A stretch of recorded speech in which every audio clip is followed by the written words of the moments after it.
Satu minibus mengalami kerusakan parah di bagian depan dan belakang setelah ditabrak sebuah truk di Jalan Soekarno-Hatta Alang-Alang Lebar, Palembang, Rabu 19 November 2025 sore.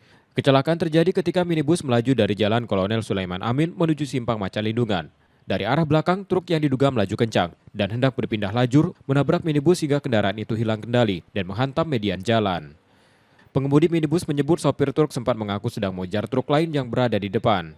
Bang Tigo. Anak istri kak? Anak istri. Nah, kat mana kondisinya? Alhamdulillah, Bapak ini lagi diperiksa oleh rumah sakit. Luka ringan. Anak kak? Anak web bikin. Bibirnya baik. Dia nak pindah jalur kalau pengakuan dia tadi. Oh. Pindah jalur ya dia langsung ngaku memang nabrak gitu. Oh.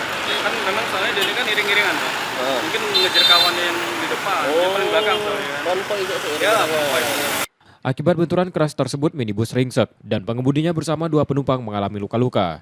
Sopir truk beserta kendaraannya telah dibawa ke pos laka lantas tempat untuk pemeriksaan lebih lanjut. Reski Oktora, Muklas Diferensial, Kompas TV, Palembang, Sumatera Selatan.